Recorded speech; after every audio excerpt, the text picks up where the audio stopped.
So here's a quote from a wonderful novel called Sophie's World, which is a novel about a young teenager learning about philosophy through a mysterious philosophy teacher that puts things in her mailbox. And in his book, he points out that throughout the Middle Ages, anybody that was doing philosophy assumed and took for granted that Christianity was true.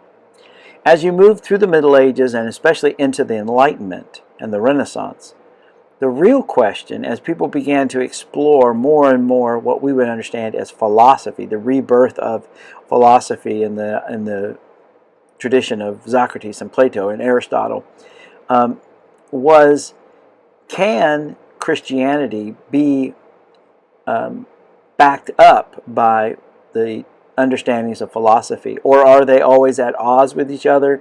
Or is Christianity something, or religion, not just Christianity, is religion something you just have to take on faith, even if it's irrational, even if it goes against anything in philosophy? And so that's what the project was throughout the Middle Ages and into the Renaissance and the Enlightenment, was to try to establish philosophical foundations for core beliefs within religion, Christianity in particular, but just religion in general.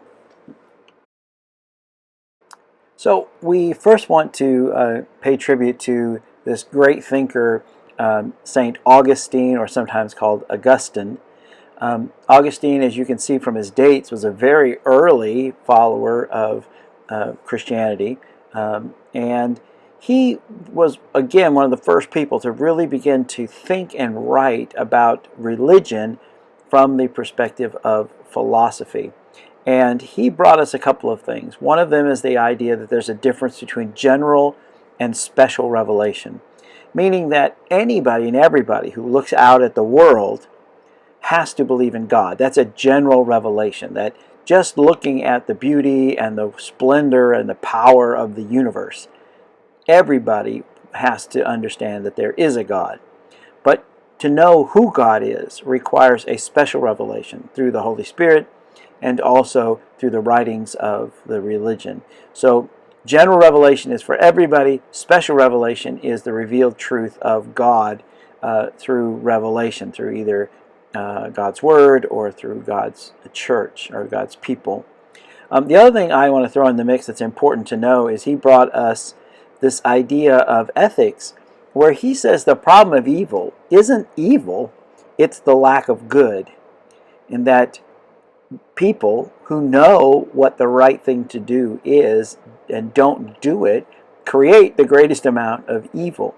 Now, there's still hurricanes, there's still earthquakes, but his argument is that the greatest amount of evil is done because good people don't do good things. So now you're wondering, why are we on this wonderful tropical island? It's because there was a thinker, a philosopher named Anselm, St. Anselm, and he came up with an argument for God that is really interesting, and it's something philosophers have argued about ever since he made it. I'm going to let you decide what you think. So I want you to imagine, if you could, the perfect, let's imagine your perfect partner, the person that you would spend the rest of your life with, and that this person would be perfect in every way. Just take a moment to think about what would that person be like. And so you have this image of this perfect person, and hopefully that person, if you're with somebody, I hope they resemble that person in some respects. But Anselm's argument would be that if this perfect person in your mind, in order for them to be truly perfect, they lack one quality, and that is they don't exist. That person, that perfect, ideal person of yours, the only thing they lack that would make them truly perfect is to exist. Now, Anselm used this argument to say that God must exist, because his argument goes basically that since God is the greatest thing that there is, the greatest thing you can imagine is what God is. And therefore, if there is the idea of God, and there is the idea of God plus existence, then the idea plus existence is better than the other one, and so it must be the case that God exists, because otherwise you could imagine something greater than God. Now, people have argued for forever whether that, at first it seems right, and then it seems wrong, and then the more you think about it, it sort of seems like it holds water. One of Anselm's early critics published an article in which he said, well, let's imagine the perfect island. If I could imagine the perfect island, I could imagine that same island with existence and without existence, and therefore it must exist. Anselm's answer to that is, but it is not incumbent on this imaginary perfect island to exist. It could exist only in your imagination. But the definition of God requires that he be, or she be, it be, the greatest thing you can imagine, which has to include existence. So I'm going to let you ponder that. It's a famous argument. I encourage you to look it up online if you want to be curious about it. There's lots and lots of people who have weighed in on this. It's a fantastic argument, but it's very interesting. So this brings us to a French philosopher, Blaise Pascal. Brilliant philosopher and very interesting person to read. He's not hard to read. He only was famous really for one book, and it's pretty easy to read. I challenge you to get a copy of it. But Pascal came up with this thing that is basically called Pascal's wager. And it's basically making the argument that you should believe in God because it's just the best bet. So think about it this way. You can either be a believer or you can be an atheist. Okay, so we have these two grids here. Believe or be an atheist.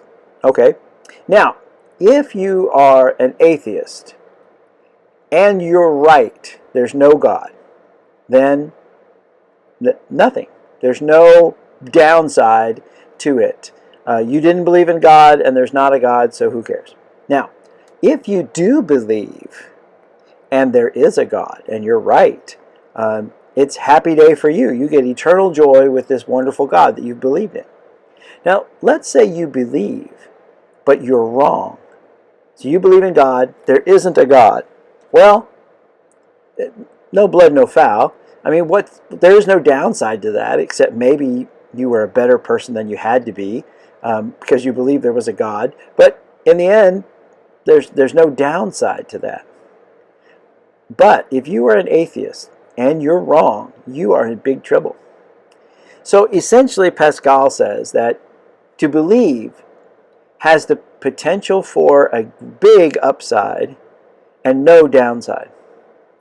To not believe, there is the possibility that it will be make no difference, but there's a huge negative looming over your head. So essentially, Pascal says you're just to have a better odds to be a believer. Now, this has caused a lot of people to ponder. First of all, is that really a legitimate relationship? I mean, would you really want to be in a marriage where the person said, well, I don't want to be unmarried. I don't want to be an old spinster for the rest of my life. So I guess I'll marry you because, you know, it's better than the alternative. I'm not sure that's a legitimate way to believe. The other problem is that Pascal has a really simple grid, believe or an atheist. Of course, he's assuming that there's only one God to be considered, and that is the Christian God. But what about the fact that there are different religious traditions? Buddhism, Christianity, Islam, Judaism, Sikhism. Now it's not just a matter of believe, but believe which one. So now there's a whole variety of ways in which you could be right or wrong, and it's not quite as simple as Pascal suggests. But it is an interesting way to sort of look at religious faith. So one of the things about all of these supposed proofs of the existence of God is most people find that they're not very convincing. So that if you are an unbeliever and you look at Anselm or if you look at Aquinas, if you look at their arguments, it may not persuade you to move from the unbelieving category to the believing category. It tends to be the case that if you are already a person of faith, you find these arguments compelling, and they sort of support the faith you already have. There's another way to sort of approach this, and this has the idea of religious experience. And Kierkegaard, the great Christian philosopher and pastor, he basically said that when you reach the highest level of conviction in your faith, and you've made a faith commitment, that ultimately you're on your own. That it's really between you and your God, and there's nobody else that can critique it. Nobody else can say, no, you really don't have faith, or no, you really do have faith. You're the only one that really knows.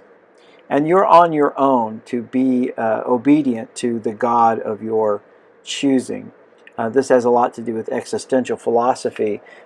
There's a similar concept within Buddhism, that once you have obtained awakening and you have grasped the nature of the universe, there's no way for you to explain it to anybody else.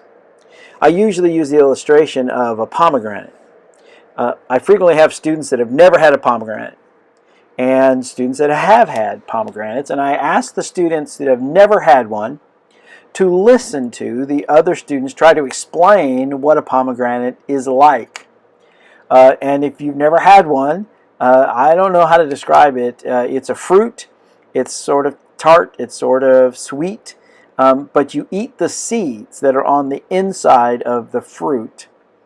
And the only way I know how to explain it is it's imagine corn if corn was a fruit.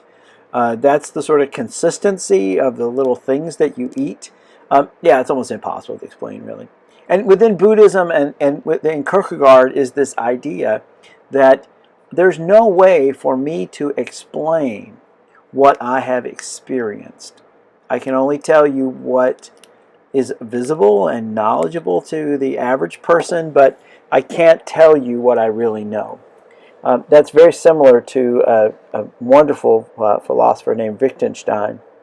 Wittgenstein was Austrian, and he was a brilliant logician and a Roman Catholic, and yet he basically said there's no way to talk about my faith, my experience of God, because it's unique to me, and there's no language that I can use to tell you what my experience is. In the same way with the pomegranate. I can try, but the fact of the matter is, pomegranate is pomegranate. And until you've had one, there's no way we can really talk about it.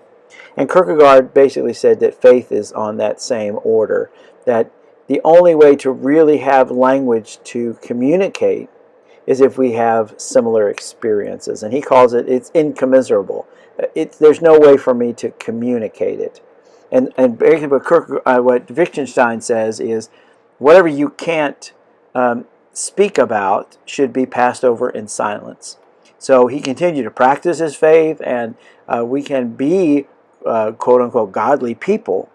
We simply can't explain to anybody what it means to us. So this is our introduction to religion, and hope you got something out of it. And this is Dr. Shell sauntering on.